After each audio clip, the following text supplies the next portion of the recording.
em memória de Nelson Mandela.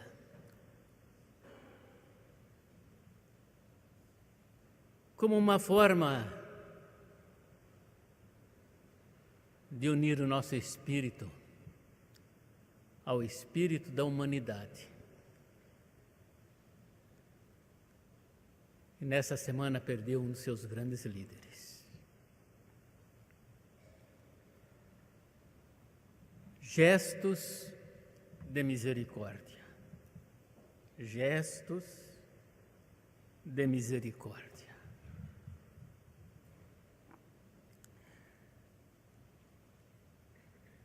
O texto bíblico que dá origem à mensagem de hoje, a qual denomino Gestos de Misericórdia, é o grande sermão de Jesus sobre o juízo final. No Evangelho de São Mateus, capítulo 25, 31 a 46, está o registro de sua fala. Nele, Jesus fala de si mesmo como Filho do Homem e como Rei. Para o juízo final, ele reúne toda a humanidade, os seres humanos do mundo inteiro, de todos os lugares, de todas as épocas, de todos os tempos, e os divide em dois grandes grupos. Coloca um à sua direita, outro à sua esquerda. O primeiro é o grupo das ovelhas, e o segundo é o grupo dos cabritos. Voltando-se aos que estão à sua direita e que vão participar da glória do seu reino, ele dirá: vinde, benditos de meu Pai, recebei por herança o reino que vos está preparado desde a fundação do mundo. Pois tive fome e me destes de comer, tive sede e me destes de beber, era forasteiro e me acolhestes, estava nu e me vestistes, estava doente e me visitastes, estava preso e fostes ver-me. Então, admirados, os justos perguntarão: Senhor, quando foi que nós te vimos com fome e te demos de comer? Ou com sede e te demos de beber? E quando, Senhor, te vimos forasteiro e te hospedamos, ou nu e te vestimos? E quando te vimos enfermo ou preso e te fomos visitar? O rei respondendo lhes dirá: em verdade vos afirmo que sempre que o fizestes a um desses pequeninos irmãos, a mim o fizestes. Então o rei dirá aos que estão à sua esquerda: apartai-vos de mim, malditos, para o fogo eterno, preparado para o diabo e seus anjos, pois tive fome e não me destes de comer, tive sede e não me destes de beber, sendo forasteiro não me hospedastes, estando nu não me vestistes, achando-me enfermo e preso, não fostes ver-me. E eles lhes perguntaram: mas Senhor, quando foi que te vimos com fome ou preso, ou não te assistimos? Então lhe responderá: em verdade vos digo que sempre que o deixastes de fazer a um desses mais pequeninos, a mim o deixastes de fazer.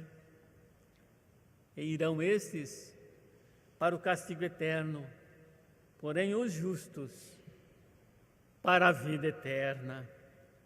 Duras palavras, duro discurso, dura mensagem, duro sermão, dura pregação, mas elas saíram da boca de Jesus, elas brotaram dos seus lábios, e foi um pronunciamento especial no momento de juízo da humanidade. Desde sempre esse texto comoveu os cristãos.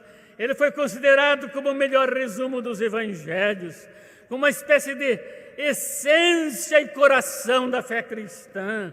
Deus é misericordioso, a misericórdia é a sua razão de ser. E Jesus coloca essa mensagem de misericórdia divina no centro do seu sermão e de sua mensagem.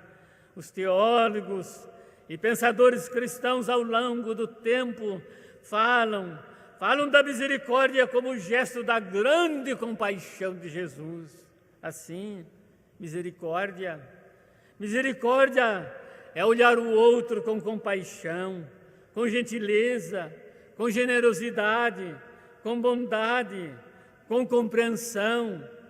Misericórdia é tomar o outro no colo, carregá-lo eternamente, como uma mãe faz como o seu filho a quem tanto ama. Misericórdia é debruçar-se, é inclinar-se amorosamente sobre o outro, como quer dizer-lhe: você não está só, eu estou aqui. Misericórdia é comover-se até o mais fundo das entranhas, pois é nas entranhas que nós estão alojados os sentimentos e as emoções mais belas e extraordinárias do ser humano. Misericórdia é a dedicação emocional incondicional àquele que está em dificuldades. Misericórdia é empatia. Misericórdia é ter sensibilidade para com o outro. Misericórdia é sentir com ele, é sofrer com ele, é chorar com ele, é identificar-se com ele, é solidarizar-se com ele. Misericórdia é compartilhar com o outro nossa vida. Misericórdia é compartilhar com o outro nossos bens. Misericórdia é compartilhar com o outro nossas posses. Misericórdia é compartilhar com o outro o nosso amor. A palavra misericórdia é a tradução literal da palavra latina, e no português e no latim patam, é misericórdia. E significa ter um coração para o pobre, ter um coração para a pobreza, ter um coração para a miséria e ter um coração para o miserável. A misericórdia se aloja no coração, ela mora no coração. Na expressão feliz de um dos pais da igreja: se tiveres um coração, então poderás ser misericordioso. A misericórdia é um agir a partir do coração. O texto fala dos gestos de misericórdia. Eu chamo de os gestos maiores da misericórdia divina, e que Jesus deixa transparecer na sua mensagem. São seis. Tive fome, tive sede, era estrangeiro, estava nu, estava doente, estava na prisão. Vou me ater aos dois primeiros. Primeiro gesto de misericórdia: dar de comer aos que têm fome. Tive fome e me destes de comer. Pão para o que tem fome. O massacre de milhões de seres humanos pela desnutrição, pela fome, continua sendo o maior e o pior escândalo desse início de terceiro milênio da nossa história. Trata-se de um verdadeiro crime contra a humanidade.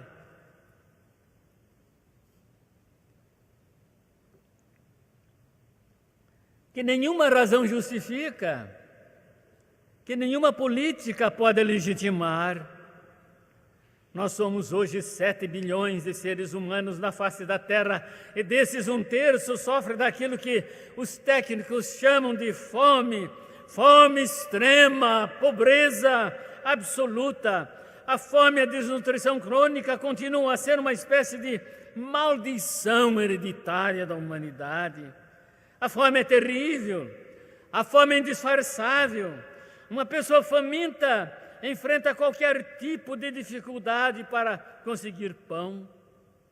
Viktor Frankl, médico, logoterapista que estou sempre a citar deste púlpito, foi preso pelos nazistas na Segunda Grande Guerra Mundial. Ele perdeu sua família. Ele foi levado para o campo de concentração de Auschwitz, na Polônia. Ele enfrentou horrores intermináveis. Ou enfrentou dores indescritíveis. Perdeu tudo. Perdeu a pátria, perdeu a cidadania, perdeu a família, perdeu a riqueza, perdeu o nome, perdeu a dignidade, perdeu a identidade. Sobrou-lhe apenas um fiapo de vida ultrajada. Viu muitos prisioneiros sucumbirem diante do despotismo cruel dos soldados nazistas e viu outros sendo torturados, jogados e empurrados para dentro de comboios superlotados, levados para as câmaras de gás, sem roupa, sem pão, sem liberdade, sem misericórdia, sem dignidade, atormentado pelo frio, pela fome, pelo pânico, pela dor. Viu as pessoas serem chutadas até a morte. Os prisioneiros eram submetidos a todo tipo de trabalhos forçados e os sacrifícios mais heróicos eram feitos apenas para disputar uma concha mais cheia de uma sopa rala que lhes dava a esperança de se manterem vivos. Diz Viktor Frankl, por causa disso, que o principal assunto dos prisioneiros, por estranho que pareça, naquelas noites geladas, cheias de inquietação e medo, não era sobre dignidade, não era sobre liberdade, não era sobre riqueza, não era sobre justiça, não era sobre política, era sobre comida, era sobre o que comer, se teriam o pão do dia seguinte. A fome é uma experiência dolorosa que produz insegurança, inquietação. A fome produz desespero e até mesmo a morte. A fome é pior do que a morte. A fome mata devagar, lentamente como um torturador. Pouco a pouco, é uma tortura silenciosa. A fome machuca, a fome dói, a fome destrói. A fome é uma realidade universal, ela existiu desde que a humanidade é uma das marcas do fim dos tempos. Por isso mesmo, a fome é um símbolo forte para descrever a nossa condição espiritual. As pessoas estão procurando desesperadamente satisfazer as suas necessidades, procurando saber onde e como satisfazer a sua fome. As pessoas estão lotando os bares, embriagando-se porque estão vazias e famintas. Elas frequentam os clubes e dançam ao som de músicas estridentes porque estão vazias e famintas. Elas vão às baladas e pulam até madrugada dentro, até alvorecer do novo dia, e brigam porque estão vazias e famintas. As pessoas enchem as suas veias de drogas porque estão vazias e famintas. As pessoas vão ao campo de futebol e acabam por transformar o prazer num espetáculo degradante de luta e de morte, porque estão vazias e com fome. As ruas da cidade são ocupadas por vândalos que violentam, brigam, estupram, matam, porque estão vazios e com fome. Há um vazio existencial na alma humana que riqueza, dinheiro, poder, tradição, prazer, sucesso não podem preencher e nunca vão preencher. O homem pode galgar todos os degraus da glória, ele pode chegar ao topo da pirâmide da fama, mas continuará vazio e faminto, porque a fome espiritual só Deus pode satisfazer. Por isso, eu clamo e oro com o salmista: a minha alma tem sede de Deus. A minha alma tem sede de Deus. Nenhuma questão hoje é mais importante do que a água. Dela depende a sobrevivência de toda a cadeia de vida humana. E aqui, o segundo gesto de misericórdia. Está em jogo o nosso próprio futuro.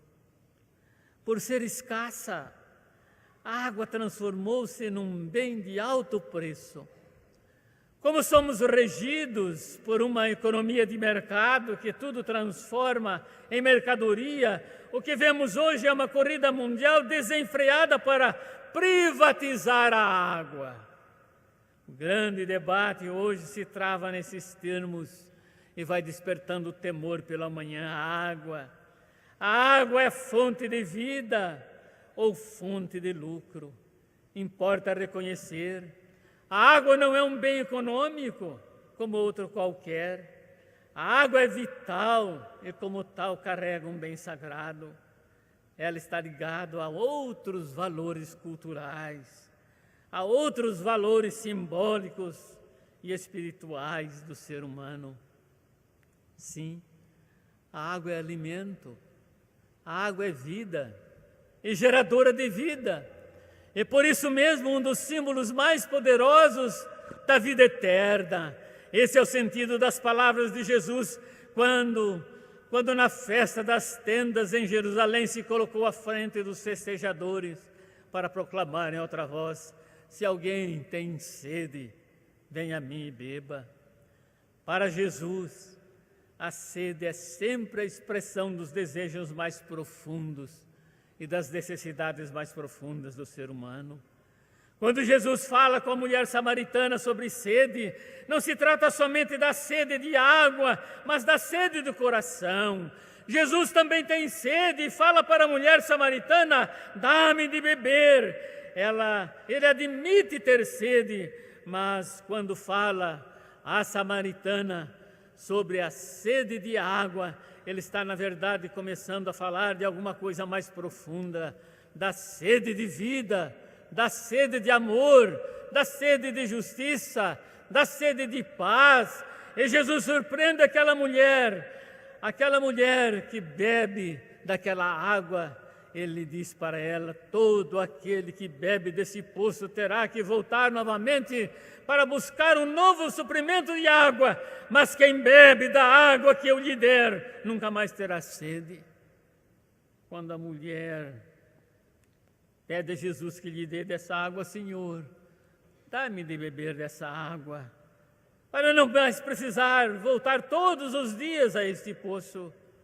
Jesus lhe pede: vai, chama teu marido e volta aqui. Parece que Jesus está querendo mudar de assunto. A mulher lhe diz: não ter marido.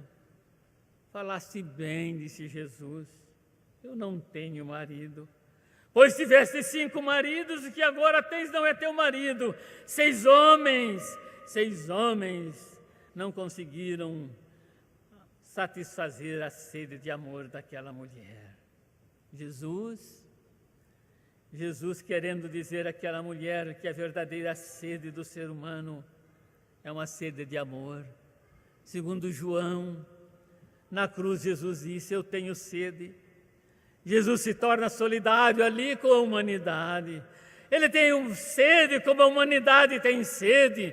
Ele tem sede como nós humanos temos sede. Ele tem sede como nós criaturas temos sede.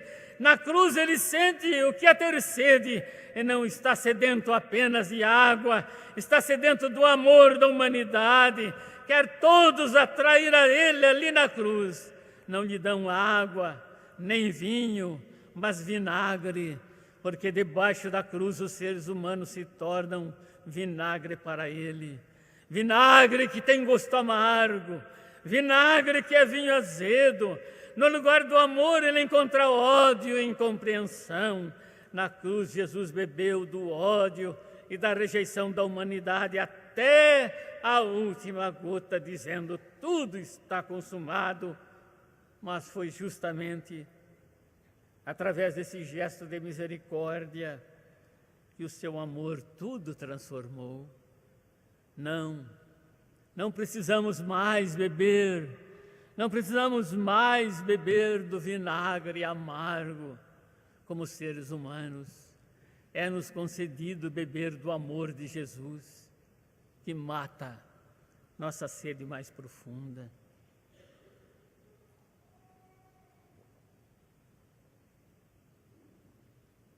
Dizes: tive fome, me desses de comer. Tive sede, me desses de beber. Pão e água, pão e água. A fome e a sede são as necessidades mais básicas do ser humano, mais essenciais à vida. Ninguém sobrevive neste mundo sem pão e sem água. Assim também ninguém pode pertencer ao reino de Deus sem ter fome e sede de justiça. Quem tem fome e sede de justiça abomina o mal. Quem tem fome e sede de justiça promove o bem. Quem tem fome e sede de justiça ataca a corrupção. Quem tem fome e sede de justiça declara guerra contra todo esquema de opressão. Quem tem fome e sede de justiça exige justiça nos tribunais. Quem tem fome e sede de justiça luta pela justiça social, pelo bem do seu povo. Quem tem fome e sede de justiça defende o direito do fraco, do humilde, do deserdado. Quem tem fome e sede de justiça pleiteia a causa dos oprimidos. Quem tem fome de justiça luta por uma sociedade onde não haja fraude nem desonestidade nos negócios pessoais, nos negócios nacionais, nos negócios internacionais.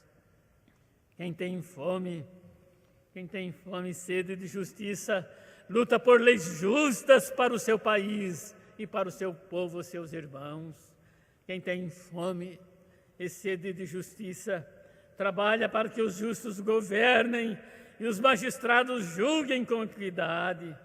Quem tem fome e sede de justiça promove o bem, ama a verdade, abomina a mentira, e sua oração continua sendo: venha o teu reino e seja feita a tua vontade. Ninguém hoje tem condições de nos dizer para onde está caminhando a humanidade. Se na direção de um abismo que a todos vai tragar, ou se uma culminância que a todos vai salvar. O fato é que nós estamos entrando num novo patamar de consciência, que os estudiosos chamam de consciência planetária. Sentimos-nos perplexos, sentimos-nos confusos, sentimos-nos perdidos. É bom não esquecer e observar o que o historiador Eric Hobsbawm constatou em sua obra Era dos Extremos. Diz ele: houve mais mudança na humanidade nos últimos 50 anos do que a Idade da Pedra. Essa aceleração da história fez com que os mapas conhecidos não orientassem mais e não servissem mais de direção, e a bússola chegasse a perder o seu norte. Há muito sofrimento na história, há muito sangue derramado em nosso caminho, e há uma interminável solidão de milhões de pessoas carregando sozinhas em seu coração a cruz da injustiça, a cruz da amargura, a cruz da dor, a cruz do sofrimento. Morrem as ideologias, passam as filosofias, sucedem-se as gerações, Mas os gestos de misericórdia permanecem. São eles que mantêm o horizonte da esperança sempre abertos para a nossa salvação e para a glória de Deus. Amém.